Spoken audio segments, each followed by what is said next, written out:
Hello everyone.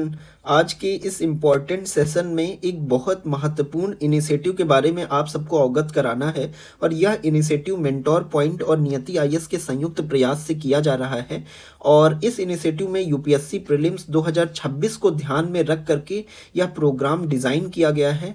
और जैसा कि आप सबको पता है कि जो हमारा यूपीएससी प्रीलिम्स 2026 का होना है यह 24 मई 2026 को है। और इसी को लेकर के जो फर्स्ट इनिशिएटिव या फर्स्ट स्टेप जो हमारी टीम के द्वारा लिया गया है वो है ओपन टेस्ट का। ओपन टेस्ट के माध्यम से हम कोशिश करेंगे कि ज़्यादा से ज़्यादा स्टूडेंट से कनेक्ट हो सके और हम जान सके कि प्रीलिम्स को लेकर के जो बहुत बड़ा हर्डल है वो क्या है, क्या उनकी मना स्थिति है और क्या कुछ अप्रोच में वो स्टूडेंट्स गलतियां कर रहे हैं। इसको लेकर के हम उनसे बातचीत करेंगे और वो हमें उनकी जो रियलिटी चेक है वो इसी टेस्ट के माध्यम से हमको पता चलेगी। और यह ओपन टेस्ट 28 दिसंबर को आयोजित किया जा रहा है हमारी टीम के द्वारा और इसका एडमिट कार्ड 27 दिसंबर को आपकी मेल आईडी पर आ जाएगा।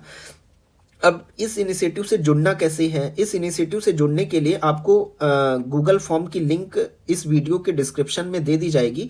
आप उस लिंक पर क्लिक करके गूगल फॉर्म को फिल करके अपना रजिस्ट्रेशन करवा सकते हैं। और इसका जो टेस्ट वेन्यू है कि टेस्ट कहाँ पर होगा इसके बारे में जो जानकारी है वो आपके एडमिट कार्ड में दे दी जाएगी। इसके अलावा कुछ स्टूडेंट यह भी पूछ रहे थे कि यह टेस्ट ऑनलाइन होगा या ऑफलाइन होगा, तो मैं आपको बता देना चाहता हूं कि यह टेस्ट दोनों मोड में होगा। गूगल फॉर्म को फिल करते हुए आपको इस बात को मेंशन करना होगा कि आप ऑनलाइन देना चाहते हैं कि या ऑफलाइन देना चाहते हैं। जिस मोड में आप सहज होंगे उस मोड को आप चुन करके इस टेस्ट को दे सकते हैं। एग्ज़ाम पैटर्न को ध्यान में रखते हुए इस टेस्ट के सभी एमसीक्यूज़ को डिज़ाइन करने की कोशिश की गई है, क्योंकि आयोग का जो लेवल है उस लेवल के स्तर तक के क्वेश्चंस आप तक पहुंच सके, इसको लेकर के पूरा प्रयास किया गया है। ठीक है। इसके अलावा एक अन्य इनिशिएटिव भी टीम के द्वारा किया गया है कि जो भी अपियरिंग स्टूडेंट्स होंगे इस टेस्ट में उनको पर्सनल मेंटरिंग भी अवेलेबल करवाई जाएगी। और यह पर्सनल मेंटरिंग हम कोशिश करेंगे कि विद इन 24 आवर्स हम स्टूडेंट्स के साथ कनेक्ट हों जो भी इस टेस्ट को देंगे और हम जान सके कि प्रीलिम्स को लेकर के या प्रीलिम्स के अप्रोच को लेकर के क्या कुछ दिक्कत आ रही है उस पर बातचीत कर सके। और जो भी अभी 4 to 5 मंथ्स जितना भी टाइम अभी बचा हुआ है उसको किस तरीके से यूटिलाइज करें, क्या अप्रोच होना चाहिए जिससे वो मेंस के लिए आगे क्वालिफाई कर सके। तो इस पर हम बातचीत करने की पूरी कोशिश करेंगे और हमारे मेंटोर को ये स्पष्ट गाइडलाइन दी गई है कि वो स्टूडेंट्स के साथ अच्छे से बातचीत करें, उनको अच्छा टाइम दे सकें जिससे हर एक स्टूडेंट पर ज़्यादा से ज़्यादा फोकस किया जा सके। इसके अलावा पोस्ट टेस्ट डिस्कशन भी होगा और इस पोस्ट टेस्ट डिस्कशन की डिटेल जो है वो आपको ईमेल आईडी पर दे दी जाएगी। ठीक है। इसके अलावा ये टेस्ट आपको क्यों देना चाहिए? तो यह टेस्ट इसलिए देना चाहिए क्योंकि मेरा भी मानना है और बाकी दूसरे जो टॉपर्स हैं उनका भी ये कहना है कि प्रीलिम्स को लेकर के जो सबसे सटीक अप्रोच है वो ये है कि हर एक टॉपिक को लेकर के आप ज़्यादा से ज़्यादा एमसीक्यूज अटेम्प्ट कर लीजिए। ये क्यों?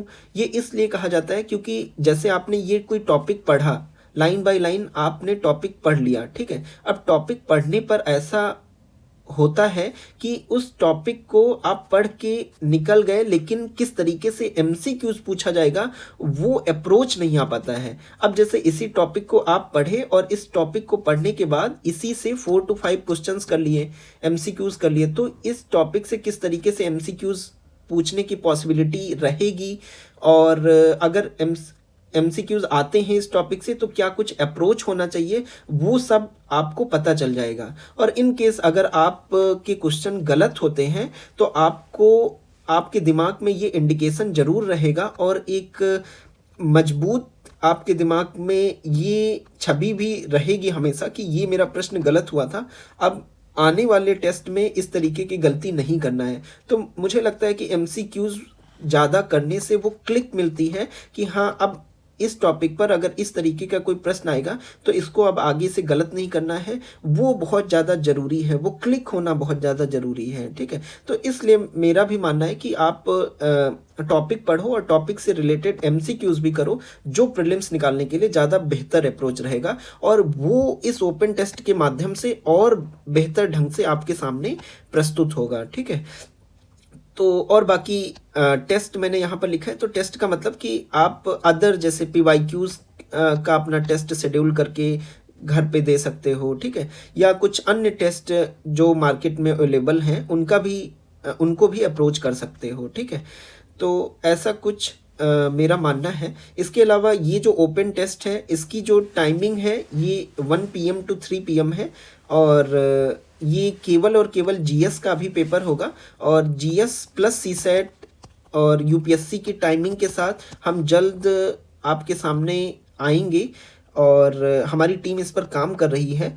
बस आप सबका सपोर्ट चाहिए, और धीरे धीरे हम इसको और आगे बढ़ाएंगे, और भी ज़्यादा से ज़्यादा ओपन टेस्ट लाने की कोशिश करेंगे।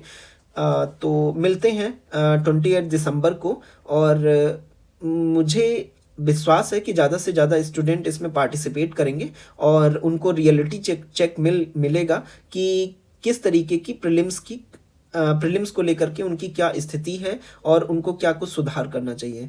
तो आज के सेशन में इतना ही। मुझे लगता है कि ये विशेष जानकारी आपको समझ आई होगी, और मिलते हैं नेक्स्ट सेशन में। Thank you.